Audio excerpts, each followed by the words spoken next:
Hello ಎಲ್ಲರಿಗೂ Lakshmi family ಝೋನ್ಗೆ ಸ್ವಾಗತ.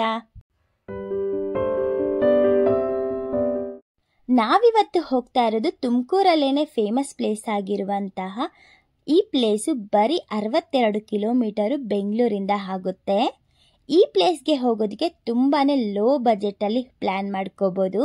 ಅದ್ರ ಜೊತೆಗೆ ಬೆಸ್ಟ್ ಟೂರಿಸ್ಟ್ ಪ್ಲೇಸು ಮತ್ತು ಫ್ಯಾಮಿಲಿ ಮತ್ತು ಫ್ರೆಂಡ್ಸ್ ಜೊತೆ ತುಂಬಾ ಎಂಜಾಯ್ ಮಾಡುವಂತಹ ಪ್ಲೇಸು. ಅದು ಎಲ್ಲದಕ್ಕಿಂತ ಹೆಚ್ಚಾಗಿ ಕಿಡ್ಸ್ಗೆ ತುಂಬಾ ಇಷ್ಟ ಆಗುವಂತಹ ಪ್ಲೇಸ್ಗೆ ನಾವಿವತ್ತು ಹೋಗ್ತಾ ಇದ್ದೀವಿ.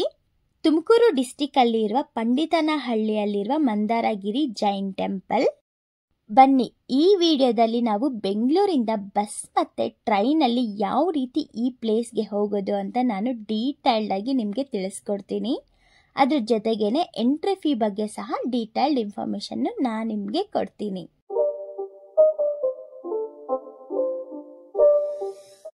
ಮಂದಾರಗಿರಿಗೆ ಹೋಗೋದಕ್ಕೆ ಮೊದಲು ನಾವು ಬೆಂಗಳೂರು ಮೆಜೆಸ್ಟಿಕ್ ಟರ್ಮಿನಲ್ 2 ಅಲ್ಲಿ ತುಮಕೂರಿಗೆ ಹೋಗೋ ಬಸ್ಸಸ್ನ ಹತ್ಕೋಬೇಕು. ಬಸ್ ಹತ್ಕೊಂಡು ಟಿಕೆಟ್ ನಾವು ತುಮಕೂರಿಗೆ ತಗೋತಾ ಇದ್ದೀವಿ. ಬಸ್ ಚಾರ್ಜು ಒಬ್ಬರಿಗೆ 90 ರುಪೀಸ್ನ ಚಾರ್ಜ್ ಮಾಡ್ತಾರೆ. ಬಸ್ಸಲ್ಲಿ 1.5 ಅವರ್ ಜರ್ನಿ ಇರುತ್ತೆ. ನಾವು ಟಿಕೆಟ್ನ ತುಮಕೂರಿಗೆ ತಗೊಂಡಿದ್ವಿ, ಆದರೆ ನಾವು ತುಮಕೂರಿಗೆ ಹೋಗಲ್ಲ.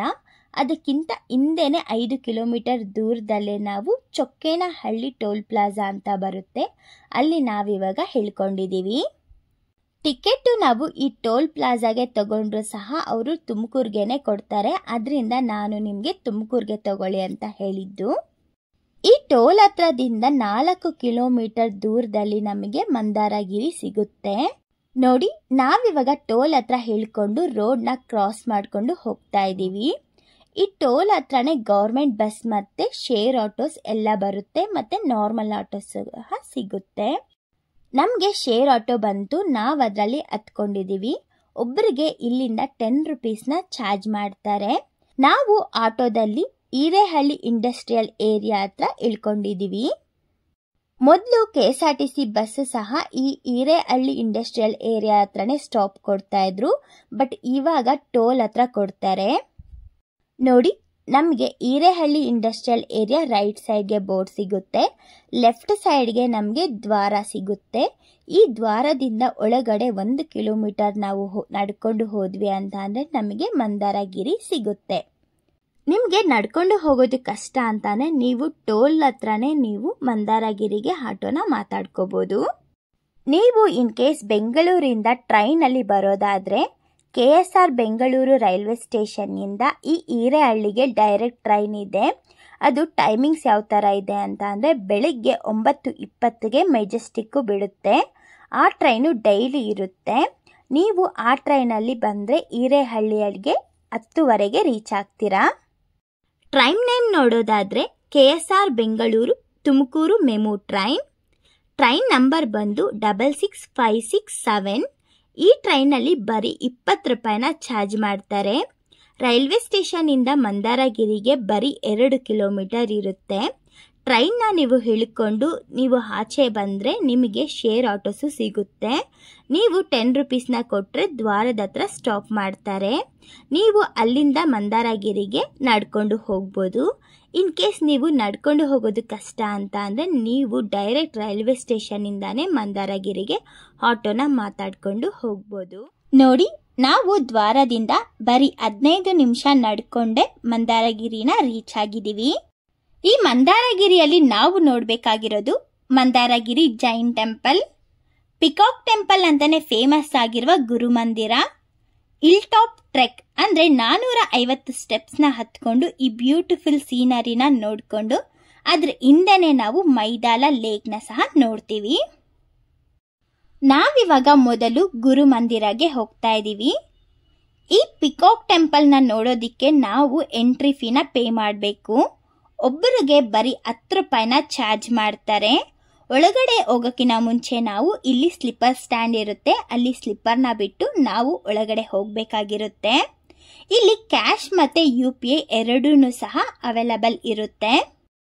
ಎಂಟ್ರಿ ಆಗ್ತಿದ್ದಂಗೆ ನಮಗೆ ಮಾನಸ ಸ್ತಂಭ ಕಾಣಿಸುತ್ತೆ. ಒಳಗಡೆ ಹೋಗ್ತಿದ್ದಂಗೆ ಮೊದಲು ನಾವು ನೋಡೋದೆ ಭಗವಾನ್ ಚಂದ್ರಪ್ರಭಾ ಅವರ ಮೂರ್ತಿ ಕಾಣಿಸುತ್ತೆ. ಈ ಮೂರ್ತಿಯನ್ನ ತುಂಬಾ ರೀಸೆಂಟ್ ಆಗಿ ಪ್ರತಿಷ್ಠಾಪನೆಯನ್ನ ಮಾಡಿದ್ದಾರೆ. ಮತ್ತೆ ಈ ಮೂರ್ತಿ 6.4 ಮೀಟರ್ ಹೈಟ್ ಇದೆ.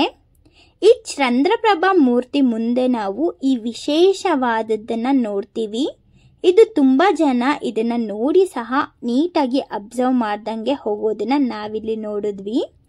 ಇದನ್ನ ನೋಡ್ತಾ ಇದ್ರೆ ನಮಗೆ ನಮ್ಮ ಮನಸ್ಸಿಗೆ ತುಂಬಾನೇ ಕುತೂಹಲವನ್ನ ಕೊಡುವಂತಹ ದೃಶ್ಯನ ನಾವಿಲ್ಲಿ ಕಣ್ತುಂಬ ನೋಡ್ತಿದೀವಿ.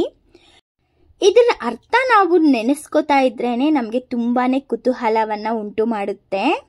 ಅದು ಏನು ಅಂತ ಅಂದ್ರೆ, ಹಸು ಹುಲಿಯ ಮರುಗೆ ಹಾಲನ್ನ ಕುಡಿಸ್ತಾ ಇರುವಂತಹ ದೃಶ್ಯ, ಮತ್ತೆ ಹುಲಿ ಹಸುವಿನ ಮಗುವಿಗೆ ಹಾಲನ್ನ ಕುಡಿಸ್ತಾ ಇರುವ ದೃಶ್ಯವನ್ನ ನಾವಿಲ್ಲಿ ನೋಡ್ತೀವಿ. ಇದರ ಅರ್ಥವನ್ನ ನಾವು ತಿಳ್ಕೊಂತ ಹೋಗ್ತಾ ಇದ್ದಂಗೆ ನಮಗೆ ಏನು ತಿಳಿಯುತ್ತೆ ಅಂತ ಅಂದ್ರೆ, ತುಂಬಾ ವಿಶೇಷವಾದದ್ದನ್ನ ಎಲ್ಲರೂ ತಿಳ್ಕೊಳ್ಳೇಬೇಕಾದಂತಹ ದೃಶ್ಯ ಇದು. ಈ ಭೂಮಿ ಮೇಲೆ ಇರುವ ಯಾವುದೇ ಪ್ರಾಣಿ ಪಕ್ಷಿ ಆಗಲಿ ಎಲ್ಲ ಒಂದೇ ಅನ್ನೋದನ್ನ ಇದು ಸೂಚನೆಯನ್ನ ನಮಗೆ ಕೊಡ್ತಿದೆ. ಇಲ್ಲಿ ಯಾವುದೇ ರೀತಿ ಜಾತಿ ಭೇದ ಧರ್ಮ ಇಲ್ಲ ಅಂತ ನಮಗೆ ಕಣ್ತುಂಬ ತೋರಿಸಿಕೊಳ್ಳುವಂತಹ ದೃಶ್ಯ ಇದು. ಈ ರೀತಿ ನಮಗೆ ಅರಿವನ್ನ ಮೂಡಿಸೋದಕ್ಕೋಸ್ಕರ ಇಲ್ಲಿ ಈ ದೃಶ್ಯವನ್ನ ಕೆತ್ತನೆಯನ್ನ ಮಾಡಿಸಿದ್ದಾರೆ. ಇಲ್ಲಿಂದ ನಾವು ನೋಡೋದಾದ್ರೆ ಮಂದಾರಗಿರಿ ಬೆಟ್ಟ ತುಂಬಾನೇ ಕ್ಲಿಯರ್ ಆಗಿ ಕಾಣಿಸ್ತಿದೆ. ನೆಕ್ಸ್ಟ್ ನಾವು ಒಳಗಡೆಯಿಂದಾನೇ ನಡ್ಕೊಂಡು ಹೋದ್ರೆ ನಮಗೆ ತುಂಬಾ ಅದ್ಭುತವಾದ ಈ ಪಿಕಾಕ್ ಟೆಂಪಲ್ ಕಾಣಿಸುತ್ತೆ. ಇದನ್ನ ಗುರು ಮಂದಿರ ಅಂತ ಕರೀತಾರೆ.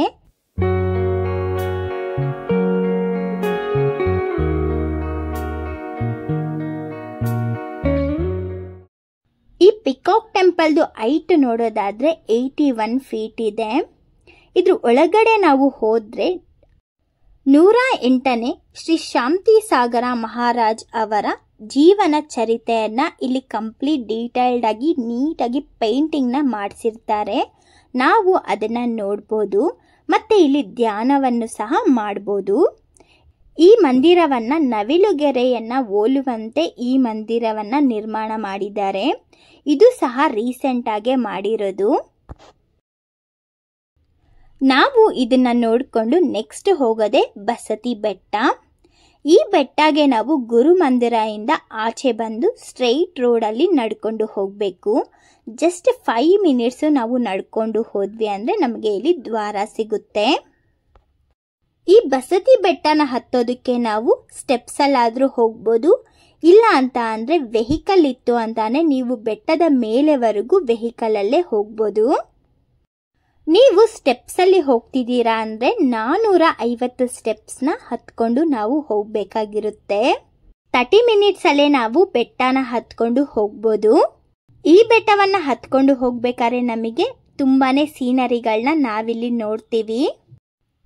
ಈ ಬೆಟ್ಟ ಮೊನೋಲಿಥಿಕ್ ಹಿಲ್ ಅಂದ್ರೆ ಏಕಶಿಲಾ ಬೆಟ್ಟ.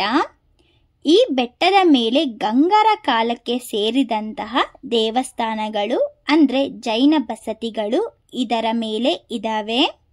ಇಲ್ಲಿ ಇರುವ ಬಸತಿಗಳು 12ನೇ ಶತಮಾನಕ್ಕೆ ಸೇರಿದಂತಹ ಬಸತಿಗಳು.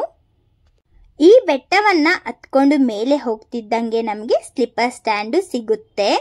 ಅಲ್ಲಿ ಬಿಟ್ಟು ಬರೀ ಕಾಲಲ್ಲಿ ನಾವು ಹೋಗ್ಬೇಕು. ಬೆಟ್ಟದ ಮೇಲೆ ಸಹ ಎಂಟ್ರಿ ಫೀನ ತಗೋತಾರೆ. ಒಬ್ರಿಗೆ 10 ರುಪೀಸ್ನ ಚಾರ್ಜ್ ಮಾಡ್ತಾರೆ. ಇಲ್ಲಿ ಸಹ ಕ್ಯಾಶ್ ಮತ್ತೆ UPI ಎರಡು ತಗೋತಾರೆ. ಒಳಗಡೆ ಬರ್ತಿದ್ದಂಗೆ ನಾವು ಸಭಾ ಮಂಟಪವನ್ನ ನೋಡ್ತೀವಿ. ಇದನ್ನ ತುಂಬಾ ಅದ್ಭುತವಾದ ಮತ್ತೆ ಆಗಿನ ಕಾಲದಲ್ಲಿ ಸಭಾ ಮಂಟಪ ಯಾವ ರೀತಿ ಇತ್ತು ಅಂತ ಅಚ್ಚುಕಟ್ಟಾಗಿ ನಮಗೆ ತೋರಿಸಿದ್ದಾರೆ. ಮತ್ತೆ ಸಭಾ ಮಂಟಪದಲ್ಲಿ ಯಾವುದೇ ಜಾತಿ ಭೇದ ಇರೋದಿಲ್ಲ ಅಂತ ಇಲ್ಲಿ ನಮಗೆ ತಿಳಿಸಿಕೊಟ್ಟಿದ್ದಾರೆ. ಅಂದ್ರೆ ಇಲ್ಲಿ ಋಷಿ ಮುನಿಗಳು, ಸಾಮಾನ್ಯ ಜನರು ಮತ್ತೆ ಪ್ರಾಣಿ ಪಕ್ಷಿಗಳು ಎಲ್ಲವೂ ಈ ಸಭಾ ಮಂಟಪಕ್ಕೆ ಭಾಗವಹಿಸುತ್ತಿದ್ರು ಅಂತ. ಈ ಸಭೆಯನ್ನ ಅಶೋಕವನದ ಕೆಳಗಡೆ ತೀರ್ಥಂಕರು ಸಭೆಯನ್ನ ನಡೆಸ್ತಿದ್ರು ಅಂತ ತಿಳಿಸಿಕೊಟ್ಟಿದ್ದಾರೆ.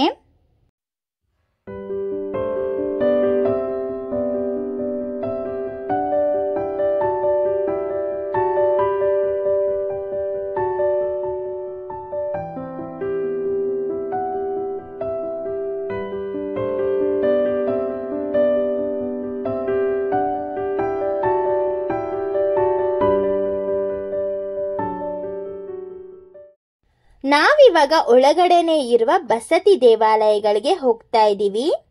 ಈ ದೇವಾಲಯಗಳು ಸುಮಾರು 1200 ಮತ್ತೆ 1300 ವರ್ಷ ಹಳೆಯ ದೇವಾಲಯಗಳು. ಮತ್ತೆ ಈ ಬಸದಿ ಬೆಟ್ಟದ ಒಳಗಡೆ ನಾವು 4 ಜೈನರ ದೇವಾಲಯವನ್ನ ನೋಡ್ತೀವಿ.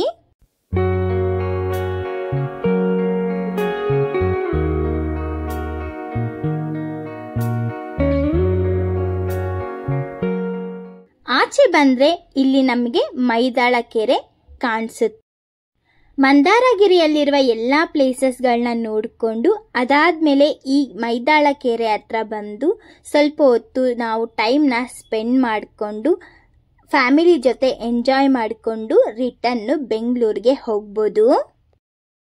ಫ್ಯಾಮಿಲಿ ಜೊತೆ ಟ್ರಿಪ್ಗೆ ಪ್ಲ್ಯಾನ್ ಮಾಡಬೇಕು ಒನ್ ಡೇ ಅಲ್ಲಿ ಅಂತ ಅಂದ್ಕೊಂಡ್ರೆ ಈ ಪ್ಲೇಸ್ ಅಂತೂ ಪರ್ಫೆಕ್ಟ್ ಪ್ಲೇಸು.